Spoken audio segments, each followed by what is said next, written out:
It's Banjo-Kazooie with Source Element. Hello. You really like this level. I like all of the levels in Banjo-Kazooie, but I don't know why. Just something about the music here just really... It's so... I'm not sure what the word I want to use. It's just so chill. Which is the wrong term to use for the desert, I realize, but... Chill isn't the word I use, but I do really like this level. I don't know if I'd say it's my favourite level in the game, but... No, that honor always goes to Click Clock Wood, but Gobi's Valley is just special. Yeah, there is a lot to like in this level.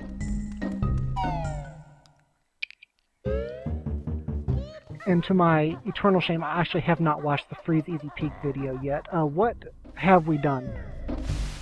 We did everything we could in Freeze Easy Peak at the time. Okay. So we haven't got all the jiggies from there yet. We haven't got the grunty jiggy. Okay. Well, that's fine. So More stuff to do in this video. Well, you'll see. Like it's 44 minutes, and not all of that is Gobi's Valley. So you guys get a sandwich and a drink. We'll be right here.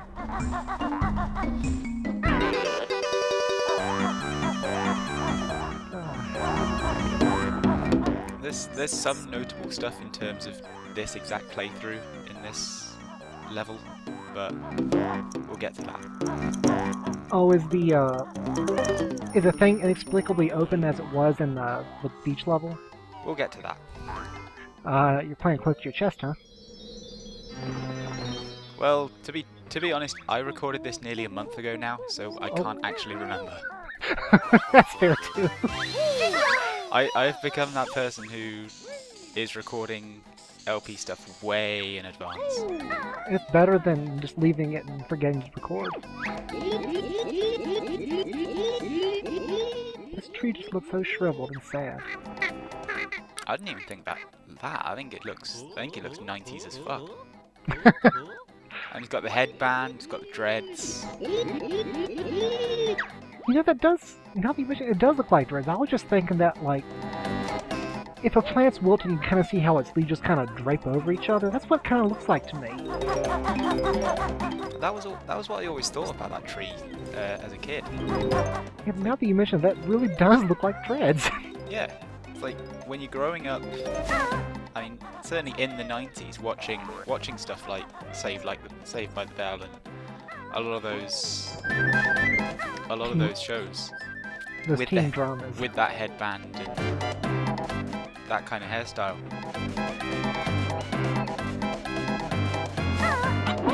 And given that this is rare after all. Very true. There's something up there? I forgot. I always thought there was, but apparently there isn't. I guess it's just a muscle memory for all the other times there's been stuff on top of high places. Yeah.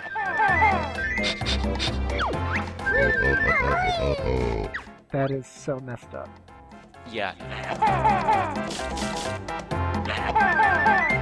And it is not easy to get this. No, it's... If you don't have it right first time, straight on, the hitbox for it is really small. It is just so fiddly always. It just gets worse as the game goes on, too. Got it eventually. Looks like you only need one egg. Interesting. Yeah, it's not like a rule of three like a lot of the other times you're shooting eggs in this game. I guess it just seems like it because you always just shoot 3 in quick succession, so you never know. Oh well. This is pretty much the main gimmick of Gobi's Valley, and I forgot how to make these rise for a second. Ah. Everybody is hungry. The main gimmick of Gobi's Valley is that you have a bunch of these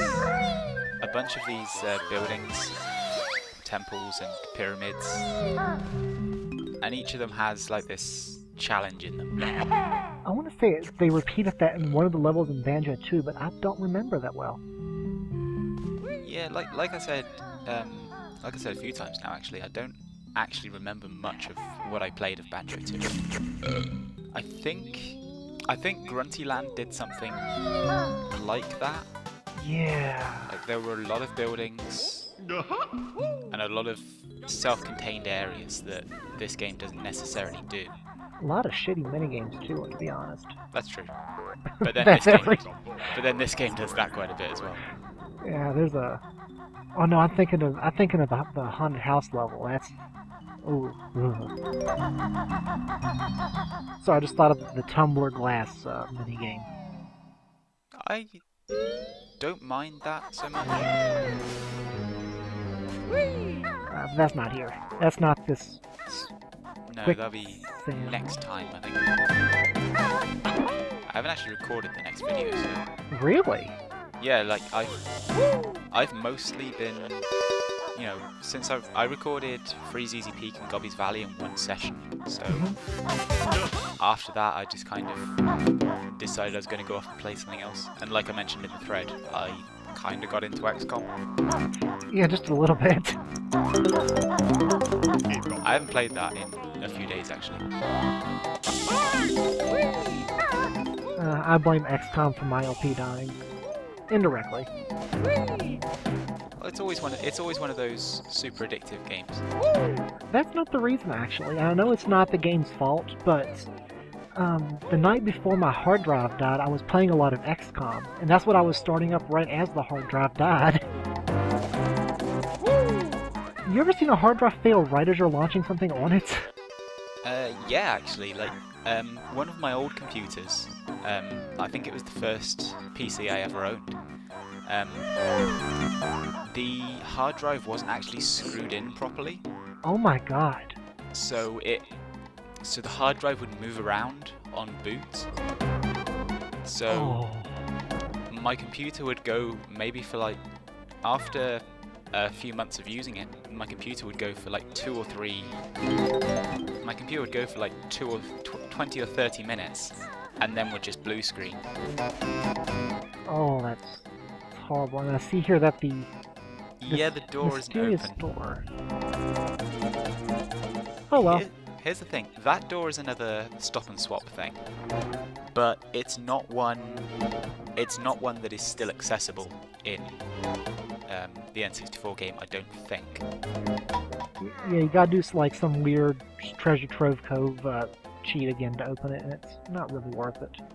I don't even know if that's it. Like, I know there's one for the Ice Key, I know there's one for Sharkbait Island, but I don't know that there's one for that door.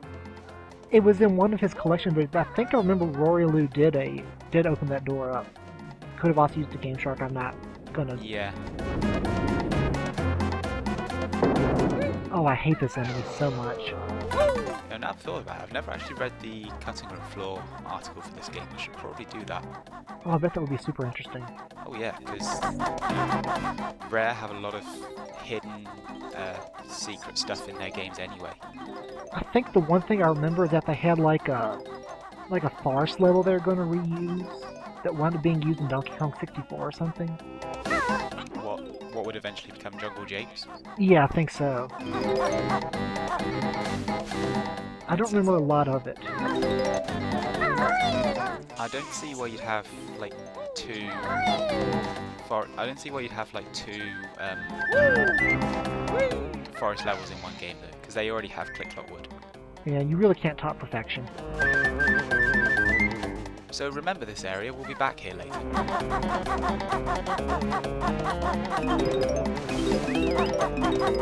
Please don't tell me you forget a note. I don't forget a note. Okay, good. I do forget something, but it's not a note.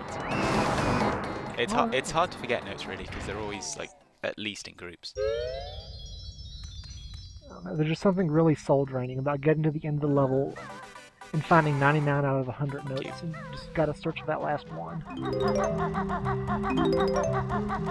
Gold feathers are the only way to kill those mummies, which pretty much makes this entire challenge a joke. Yeah, it seems like that's the intended way to really do a lot of the challenges, whether or not they meant it. Well, the thing is, the supposed intended way of doing this, as was intended by Rare, is kind of just to do this as well as you can with the mummy wandering around. That's pretty dumb. Yeah, especially when you have the means to get rid of the mummy. It really makes you think that they probably didn't intend to give you invincibility so early. Yeah, or at least intended you to be using it a lot more often, so that you wouldn't necessarily have like full gold feathers at pretty much every step of the game. Unfortunately, the feathers are worth so much that you never spend them on anything except for probably those frogs and the mummies. No, unless you're really paranoid about dying at some point. Game's too easy for that. With But one at the same- exception. Yeah, but at the same time, if you are getting clumsy, dying does have a massive penalty. Yeah, oh, that's right. Stupid notes. Yep. I cannot wait for the note collection in the next other water level.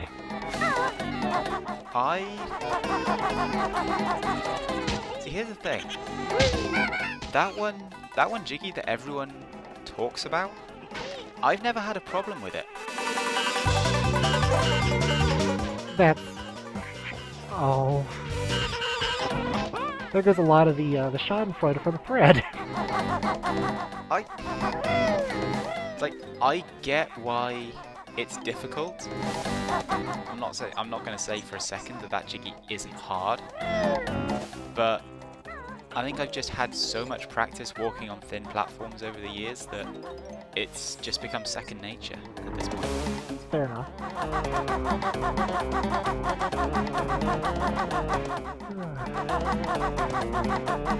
Yeah, Texture's really making me dizzy.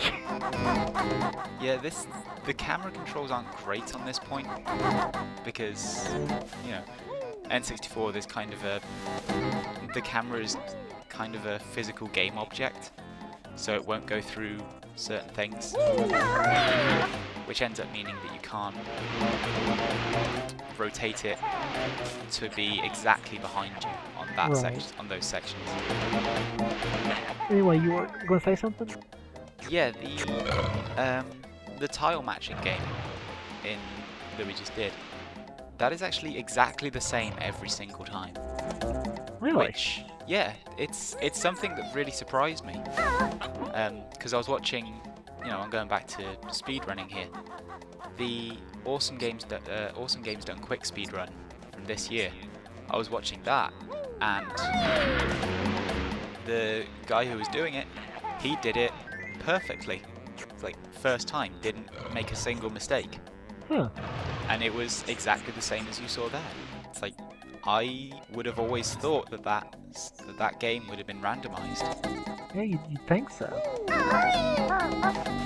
I guess we should be thankful they really didn't randomize it, because, ugh. Well, even if they, I didn't remember the order. I didn't remember the order, but still did it fairly simply, so it's not like randomizing it would make it that much harder. No, the time limit was really generous. Yeah, it's like 1 minute 40 for a 16 tile game like that.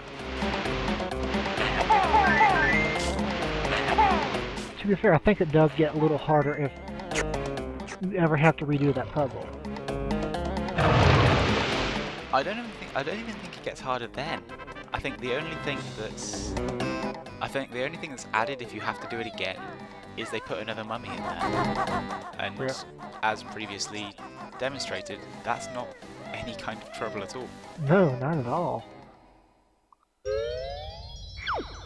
I love the name Sandy Butt. Yeah.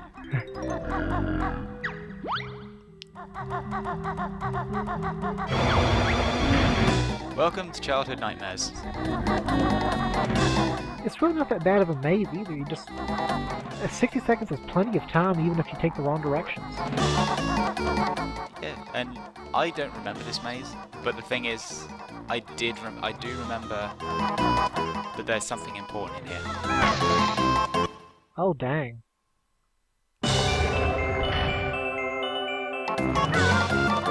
And that's 20 seconds off your time just getting to the grunty switch. That's how easy the maze is. All these But top again, secret, all these top secret tips and tricks on the internet say go to the end of the maze first. Gives you more time. yeah, 20 seconds. No, dig it should be if they put a bunch of like notes in that maze. Yeah.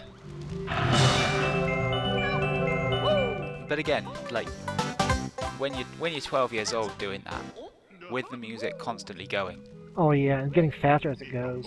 and especially if you've seen what happens if you run out of time, What happens? you get a graphic of the spiked ceiling falling. Oh god. Yeah, like I didn't get it in this recording because that means dying, and fuck that in this level. Right. Yep. What? Isn't there a way out through the back though? There is, but I was just checking whether or not there was something worth getting over in this corner, which there really wasn't. I was just making sure I didn't miss anything in the news. Fair enough.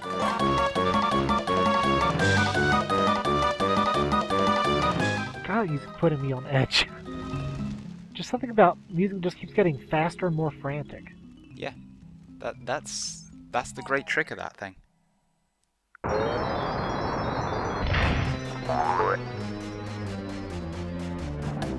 Well, this game came out, what, 16 years ago now?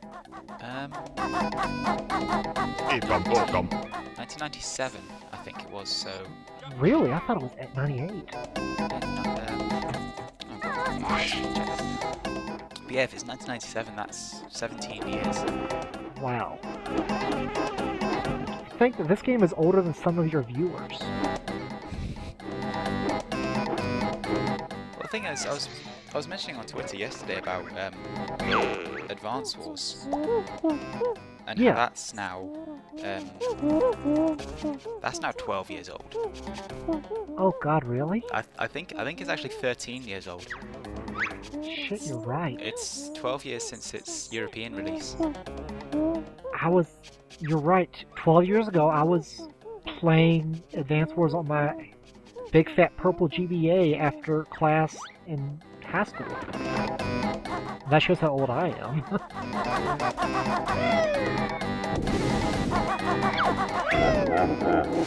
Yeah, like it's amazing how well that game's aged.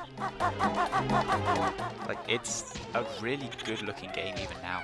Yes, it is, but the stylized graphics really did a lot for it. Did you see the what is it, like where they tried to make Advance Wars all gritty and modern and grim? Yeah, I have it. Shit? I have Days of Ruin. I think I played about 4, maybe 5 missions of it. I tried to read the LP of it and gave up after 2.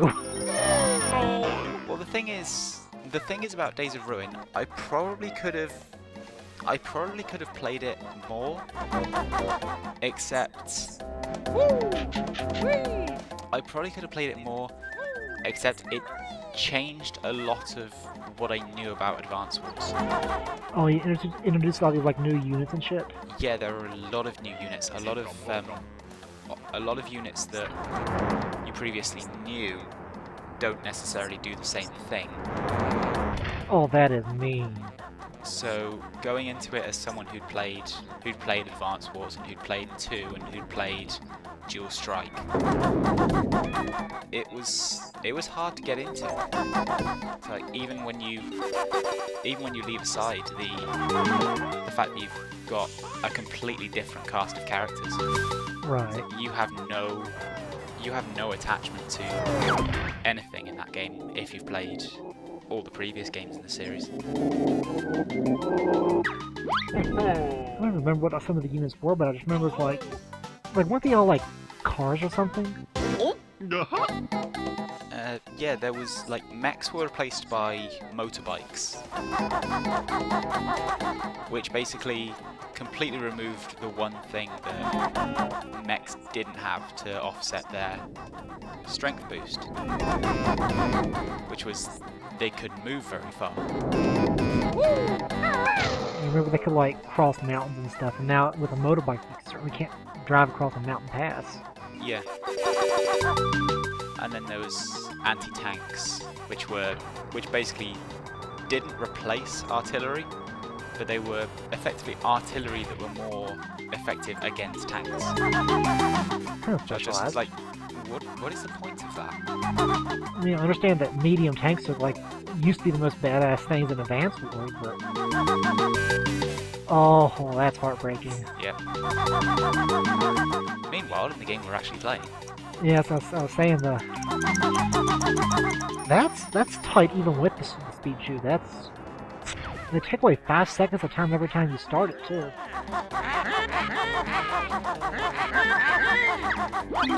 But we do at least get grunty gloating, so... That's true. That makes it all better, kinda. Not while you're playing it, but... Yeah, there's just a lot to not like about Days of Ruin.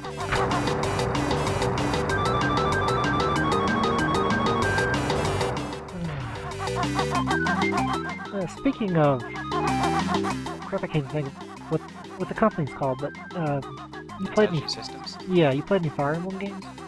I played Awakening. I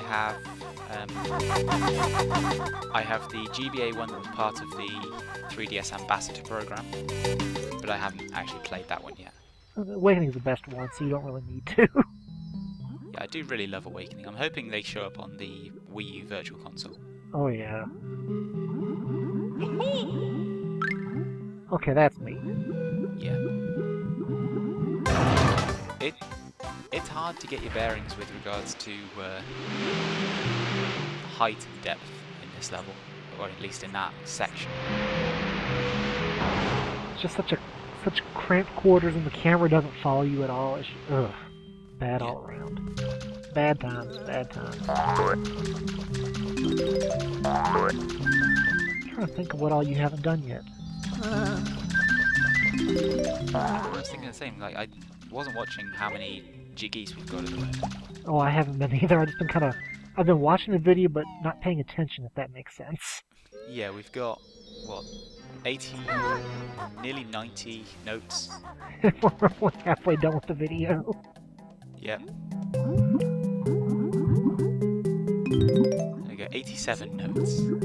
That's not too bad. I know a few of the things we haven't done yet, but...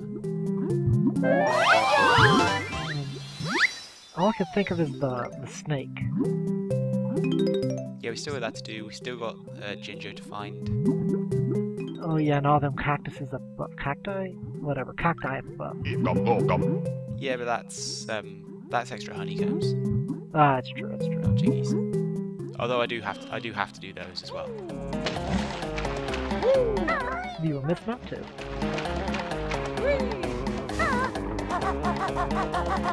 And there's the ring challenge over there. That's right, a lot of flying stuff. Yeah. Good thing we have a shitload of red feathers.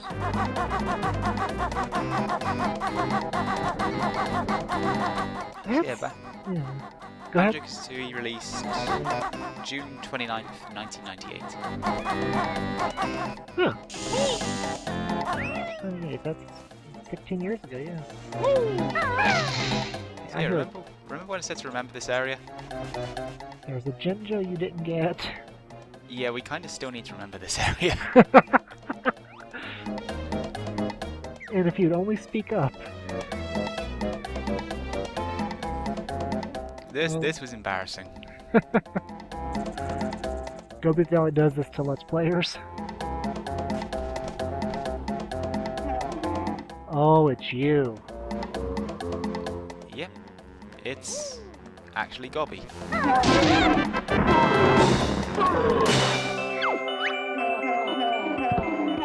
Did he just spit that up?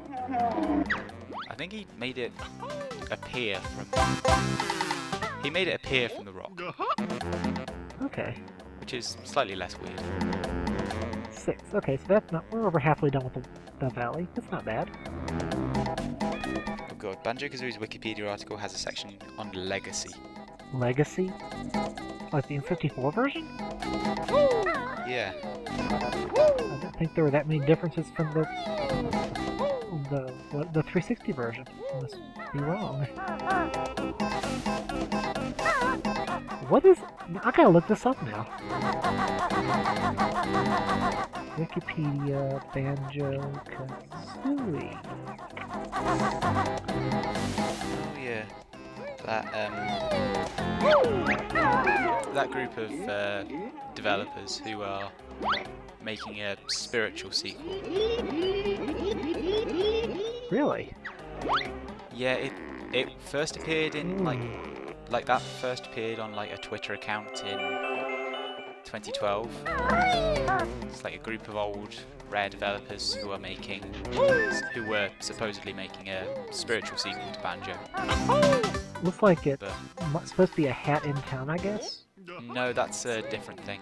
It's like that was a Kickstarter game that got kickstarted around.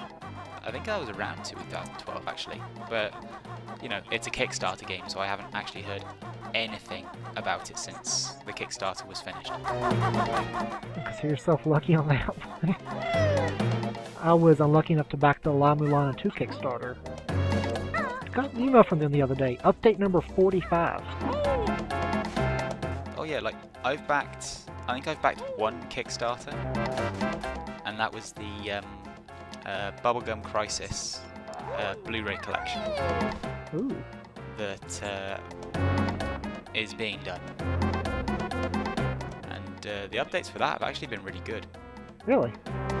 Yeah, it's like, because the guy's been very open about what I'm going to torture Gobi some more.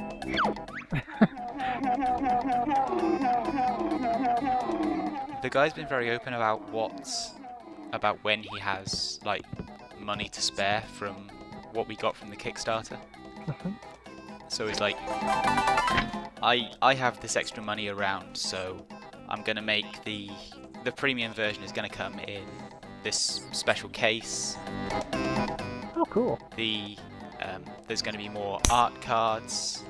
I've managed to get the old pen and paper RPG book, and I'm going to include that in all the versions. Wow. So there's going to be a lot more stuff in this package than I signed up for. That's incredibly cool. Yeah, it's like they're a good Kickstarters. Oh yeah. But you have to be really you have to be in constant communication with the people who have kickstarted the project.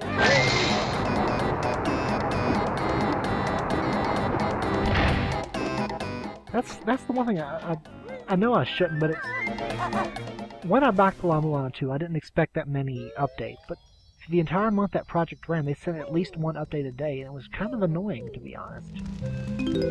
Oh yeah, it was the same with Bubblegum Crisis. Like, I think we were up to update 20 before the thing.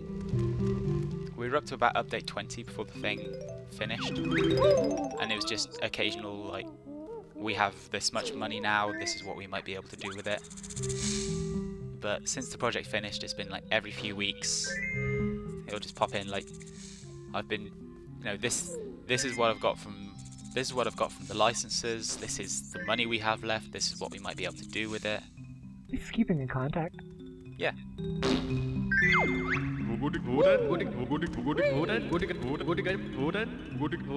That is like the most single, potentially racist character speak I've ever heard. And this never looks like a stable platforming. No, it doesn't. It's like, I'd love to know how this section is coded, because it always feels like you're about to get thrown off that platform. I guess the hit detection must be larger than it looks.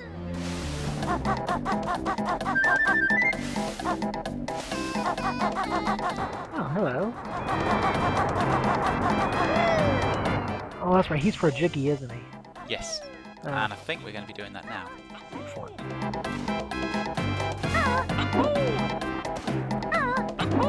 You know, for all this sends you up here, they really need to put an easier way to get up once you climbed it once. Like a ladder or something.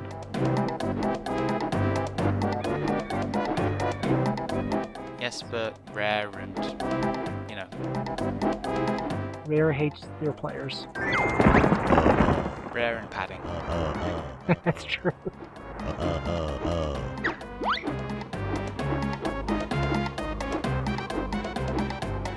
I keep wanting to tell you to use the beak bomb, but do you have the beak bomb? Yes. Okay, cool. We needed it to open that last pyramid. Duh, that's right. I even watched you do it. But the thing is, now I'm in the air, I'm paranoid about getting thrown out of the air, so... That's right.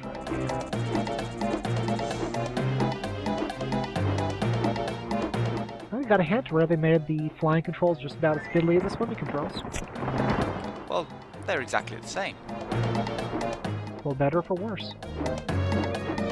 Well, I don't mind the swimming controls in this game, so... I have a natural hatred for all swimming controls in 3D platformers. I had a lot of difficulty in Dar Docks as a child. I'm trying to think of games where I actually really liked swimming controls. It's a pretty short list. Yeah. I think it's pretty much Rayman Legends, and that's it. I played a Rayman game, but they all look so good. Origins and Legends are absolutely fantastic. Oh, is that the one that came out like last year or something? Legends came out last year, Origins was a few years ago. Okay, yeah. It is really easy to find Origins super cheap now. Cool. Although Legends has pretty much all of Origins levels in. So it's the definitive version, you might say. Effectively, yeah. It's its entire own game, but then it has it's like a bunch of bonus levels, which are the levels from Origins. Okay, that's cool. I'll have to check that out. So we need to get this, Oh, I hate the...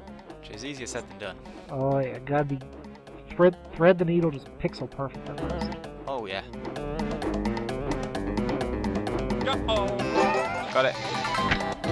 Ooh, lucky. Got the awesome music. Yep. So yeah, actual editing put in here. Because I had to go to game FAQs to find out where this fucking thing was. Hey, we finally found him though. Yeah, we've only been past it 3 times. And I think I walked past it another 2 times in the stuff I edited out. Well, look at that, all done for level 2. Yep. You definitely had this level down to a science.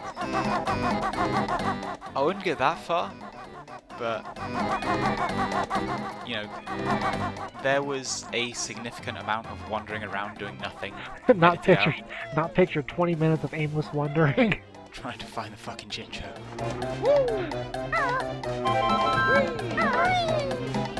But that's done. Excellent! Yay! That's what level 7? Level 6. 6. And look who's here. Hello! Which school? Ew.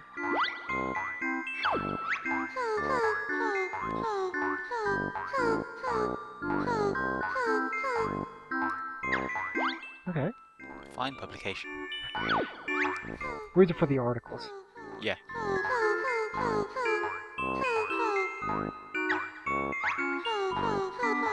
Are you gonna drink warm worm juice? It's in vogue in Paris, I hear. Unless it's juice made from cool worms. It's like worms with sunglasses on motorbikes, that kind of thing. Yeah. Now, something I never was completely clear on. Can you return to Brentilda at any time to get a health refill, or is it only the first time? It is like bottles only the first time, I think. Damn. I mentioned this in Freeze Easy P. That explains it then. Yes. I've had the video open since you posted. I just haven't watched it. Because I went to Bottles in Freeze Easy Peak, hoping to get a health refill, and didn't.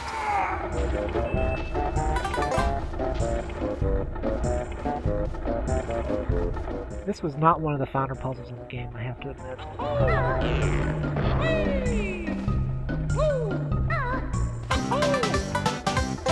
They could have tuned that pad a little better. Yeah. It's not difficult to do, it's just tedious. It's annoying when you head straight for the jiggy and end up on top of the coffin. That's true. So now, we have business back here. Alright.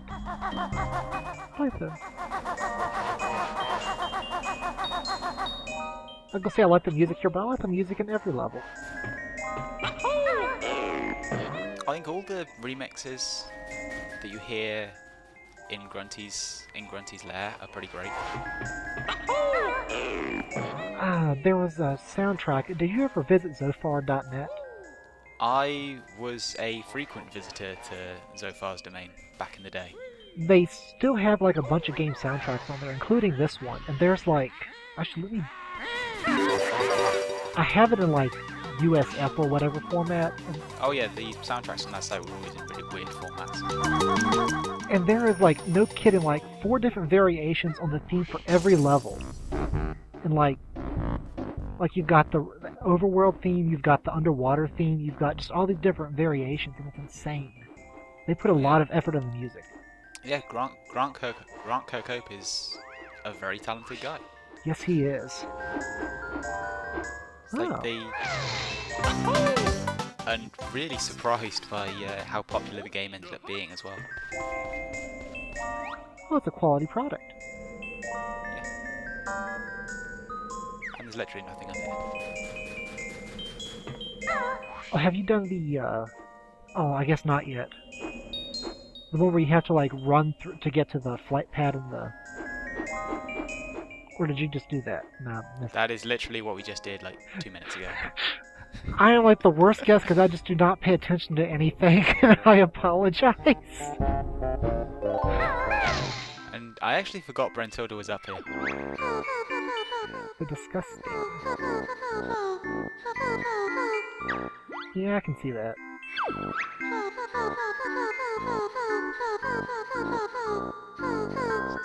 Grunty's eating habits. Wart bags? She really has a thing for rats, doesn't she? Yeah. I thought there was something else up here, but there isn't. Nope. Where is that? Just that. Like I said, it's been a while since I recorded this. I'm trying to think of when you open up that door over to the next stage area. I guess it'll be after the haunted house level. I think I've already opened it. I opened it accidentally, forgetting where I was going. Alright, I swear I'm going to watch the Freeze Easy Peak video after we finish this. Because I have just apparently missed so much by missing that one video. Yep. But you're gonna get some Freeze Easy Peak here. Oh, it's you.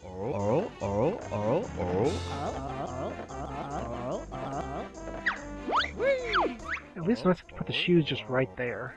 Yeah. This is actually a really challenging race.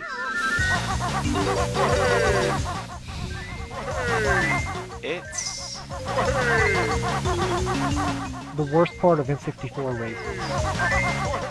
It's a challenging race because of rubber banding. Yeah. So we're faster than him. For the moment. For the moment.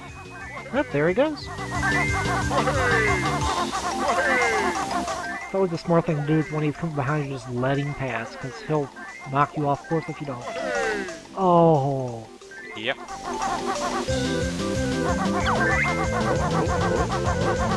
Oh, we're not gonna make it, are we? Oh, that's heartbreaking.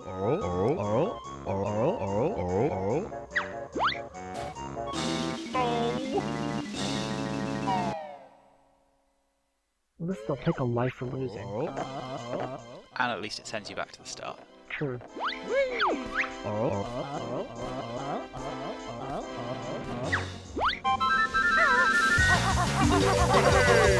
Okay, here we go again.